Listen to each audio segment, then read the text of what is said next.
It is an honor to be here today with all of you who worked so hard for so many years to write this new chapter for America's treasured landscapes. Over the last 2 centuries, America's best ideas for protecting our vast lands and open spaces have often arrived while our country has faced its greatest trials. It was in the midst of our nation's bloodiest conflict, the Civil War, that President Abraham Lincoln set aside the lands that are now known as Yosemite National Park. It was at the dawn of the 20th century, with our cities and industries growing and our open lands and watersheds disappearing, that President Teddy Roosevelt expanded our national parks and set aside the world's largest systems of lands dedicated to wildlife conservation, the National Wildlife Refuge System.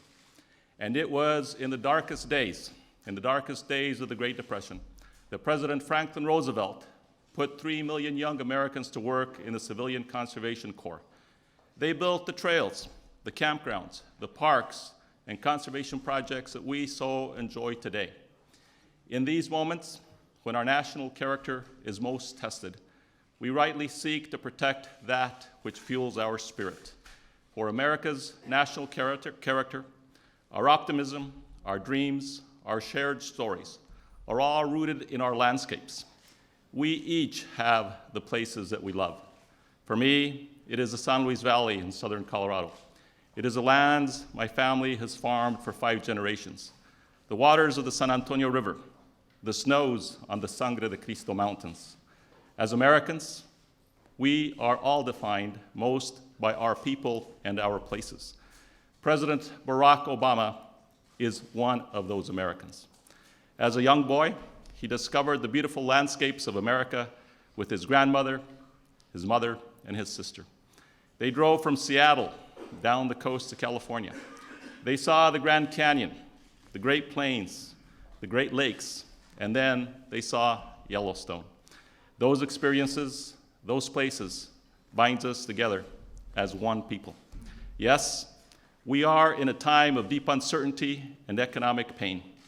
But for Americans, moments of crisis are opportunities to rebuild, renew, and restore the places we cherish. We now are at such a moment in our nation's history, a transformational moment, a new beginning led by a president who tells us it is time once again for America's best ideas.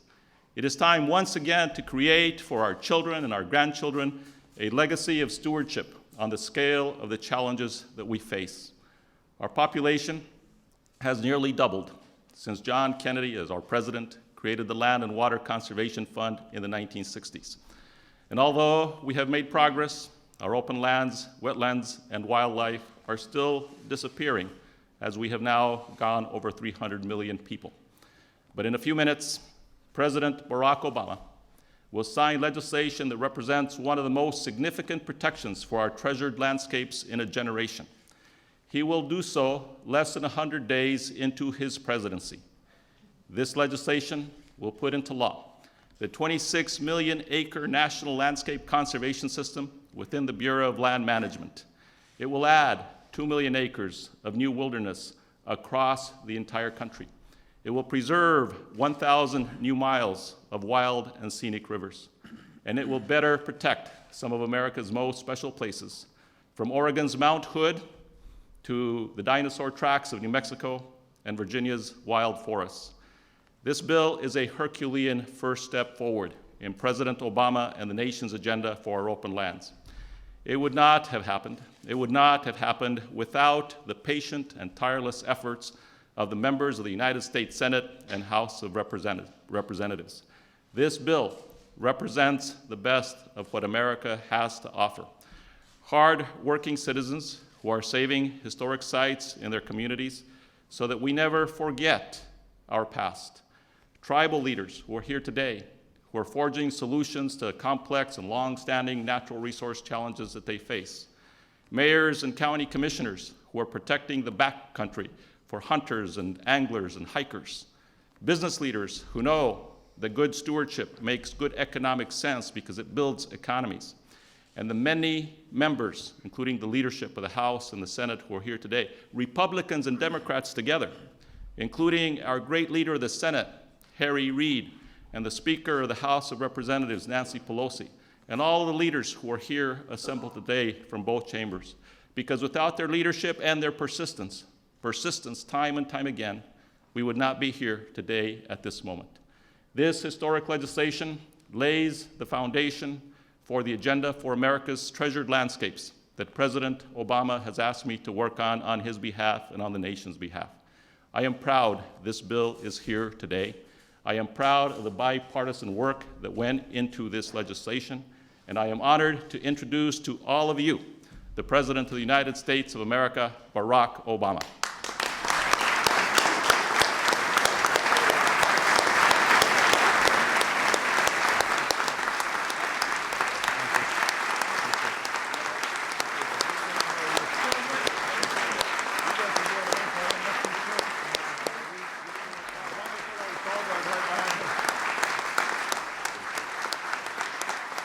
Thank you. Thank you, everybody. Thank you very much. Please have a seat. Thank you. Please. Thank you so much. Thank you.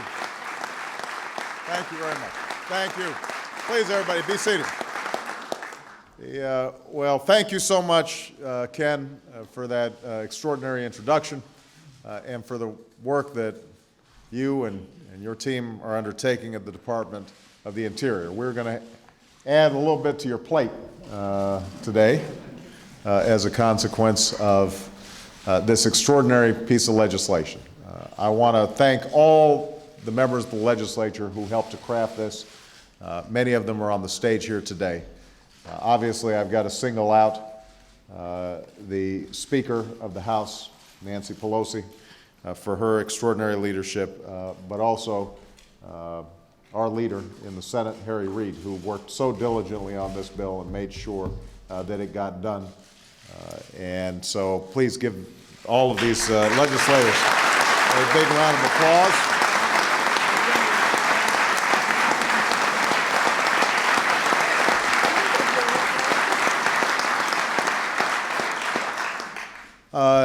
If you'll indulge me, there are just a couple other people I want to acknowledge. Nancy Sutley, who is the chair of our Council on Environmental Quality, who is here. Where's Nancy?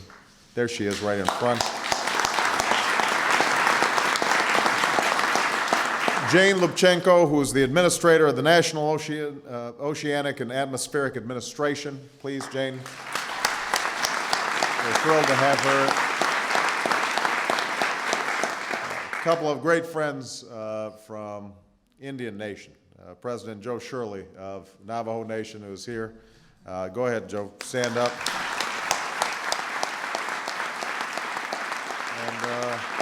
And Tribal Chairman Robert Baer of the Duck Valley, Shoshone, Peyote tribes.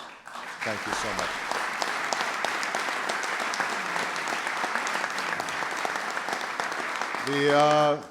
It is fitting that we meet on a day like this. You know, winter's hardships are slowly giving way to spring, and our thoughts naturally tend to turn to the outdoors.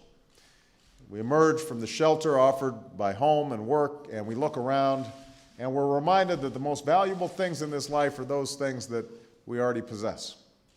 You know, as Americans, we possess few blessings greater than the vast and varied landscapes that stretch the breadth of our continent. Our lands have always provided great bounty, food and shelter for the first Americans, for settlers and pioneers, the raw materials that grew our industry, the energy that powers our economy. What these gifts require in return is our wise and responsible stewardship. As our greatest conservationist president, Teddy Roosevelt, put it almost a century ago, I recognize the right and duty of this generation to develop and use the natural resources of our land, but I do not recognize the right to waste them or to rob by wasteful use the generations that come after us. That's the spirit behind the bipartisan legislation I'm signing today. Legislation among the most important in decades to protect, preserve, and pass down our nation's most treasured landscapes to future generations. Many senators and congressmen here deserve enormous credit for making this bill possible. I'm grateful to all their hard work. As I've mentioned before, Harry Reid made this a top priority. He made sure this was the first bill the Senate passed this year. This day would not be possible without his tireless dedication to protecting our treasured lands.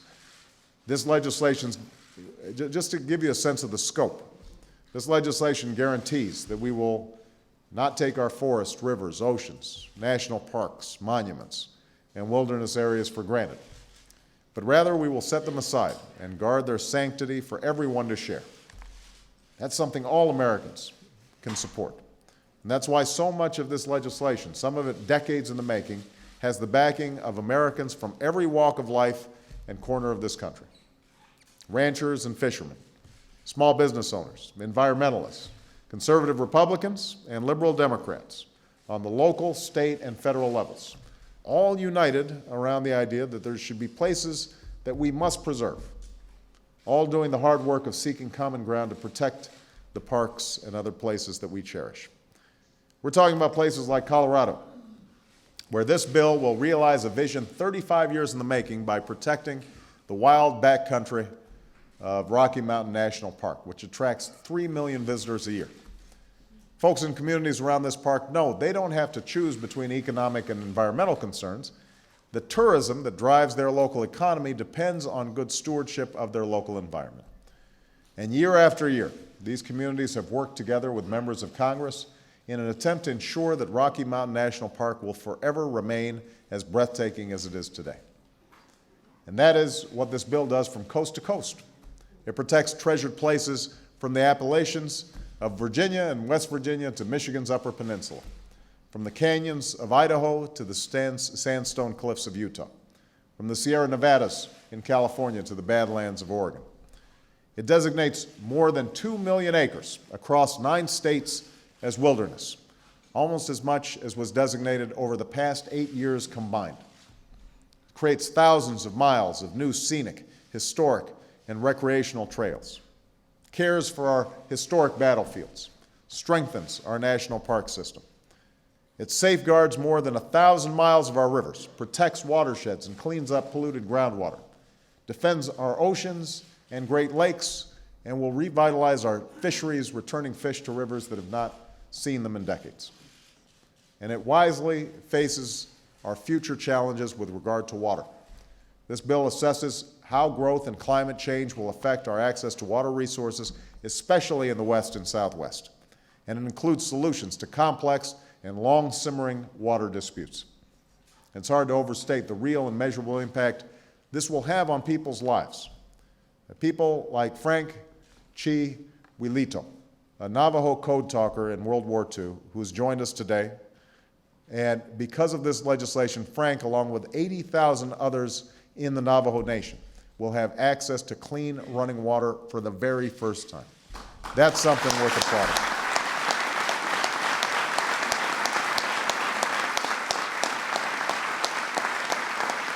Thank you for your service.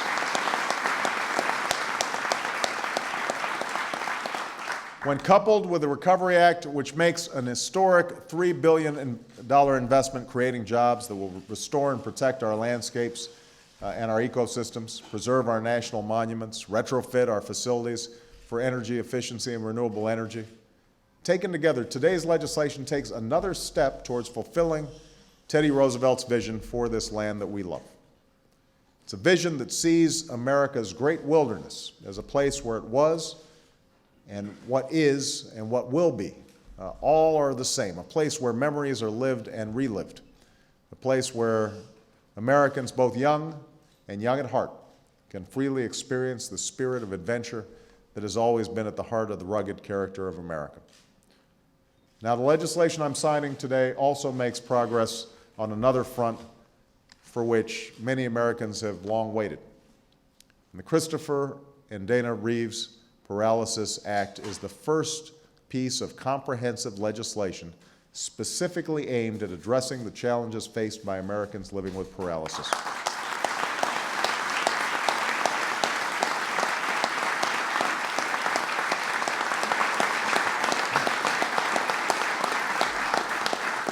Many folks and organizations from across the disability community worked hard to get this passed, and we are grateful to each of you for bringing us that much closer to providing all Americans with disabilities a full, fair, and equal opportunity to achieve the American dream. This act creates new coordinated research activities through the National Institutes of Health that will connect the best minds and best practices from the best labs in the country and focus their endeavors through collaborative scientific research into the cure for paralysis, saving effort, money, and most importantly, time. It promotes enhanced rehabilitation services for paralyzed Americans, helping develop better equipment and technology that will allow them to live full and independent lives free from unnecessary barriers. And it will work to improve the quality of life for all those who live with paralysis, no matter what the cost. That's the mission of the Christopher and Dana Reeve Foundation. In the lobby of their facility in New Jersey sits Christopher's empty wheelchair, and his son Matthew Reeve was once asked if the sight of it ever saddened him, and he replied, no. He said, "Empty chairs, that was Dad's goal," he said. "We hope there will be many more of them." Matthew's here with us today, and the legislation I'm about to sign makes solid progress toward the realization of that hope and the promise of a brighter future. All in all, this legislation is that rare end product of what happens when Americans of all parties and places come together in common purpose to consider something more than the politics of the moment. It's the very idea at the heart of this country, that each generation has a responsibility to secure this nation's promise for the next. And by signing this bill into law, that's what we're doing today. So, is Matthew here, by the way? Matthew, come on up here. He looks like his dad, doesn't he? Thank you. All right, let's sign this bill.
There we go.